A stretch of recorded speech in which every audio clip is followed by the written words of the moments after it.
10 years ago, no one looked twice at Ethan Miller except to laugh.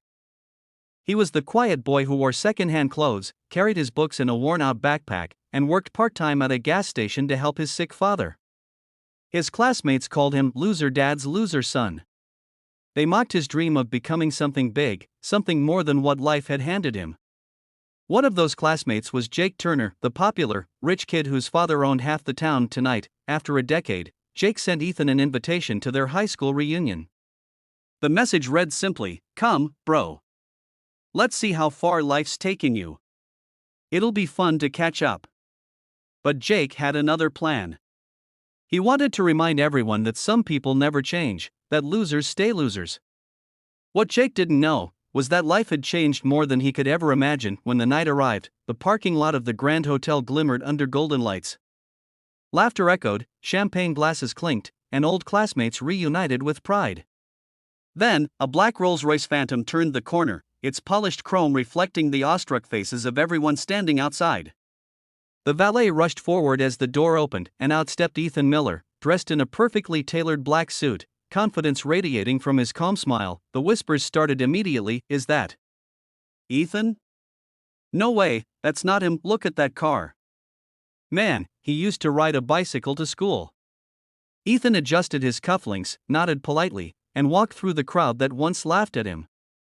Every step he took was quiet revenge, every heartbeat, a reminder of how far he'd come. The night pulled him into memories, those dark days when he'd sit outside the hospital, wondering if his father would live another day. When his classmates would drive by, laughing, throwing paper cups at him. Jake had been the worst. "Hey, Miller," he'd once shouted, "you'll pump my gas one day. Remember that." But Ethan never shouted back. He kept working.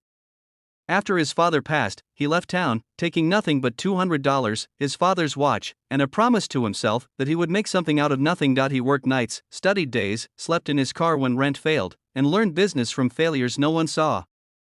The world broke him down, but each time it did, he came back sharper. One investment, one right decision, and his life changed forever. A construction startup he built from the ground rose fast, fueled by his discipline and honesty. Within years, Ethan became a name people whispered with respect, the man who built an empire from ashes. Inside the reunion hall, laughter turned uneasy as Ethan walked in. Jake noticed the attention shift, his forced grin fading. "Ethan Miller. Man, I can't believe you actually showed up," he said, clapping him on the back. "Didn't think you'd come back to where it all began." Ethan smiled softly. "I never forgot where it began, Jake. It's the reason I'm here." Jake chuckled, raising his glass. "Well, good to see you made it, buddy. What you been up to? Still fixing cars?"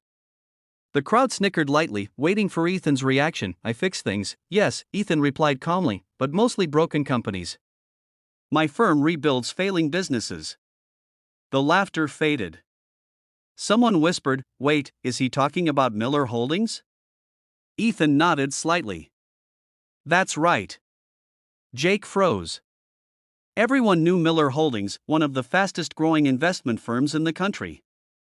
Ethan's name had been in business magazines, but few had realized the man behind it was their old loser. Jake tried to recover, forcing another laugh. "Man, I was just joking back then, you know.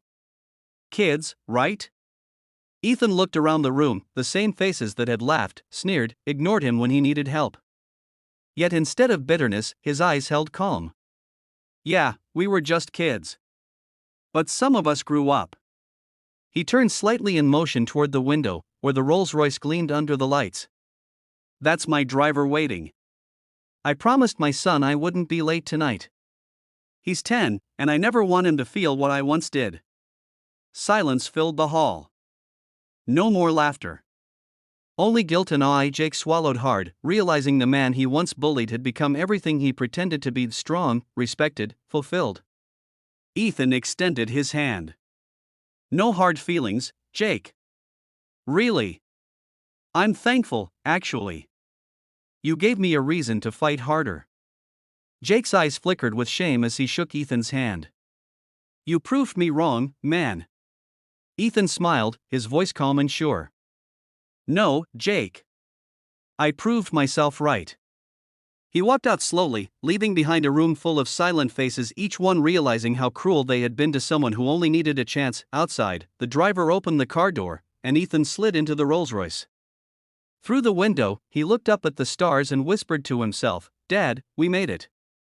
As the car glided away, the hotel lights reflected on his face, a man who had known pain, loss, and ridicule, but chose to rise, not for revenge, but for peace. And somewhere inside that hall, the same people who once mocked him realized the truth. Sometimes the biggest success isn't in proving others wrong, it's in proving to yourself that you were never what they said you were.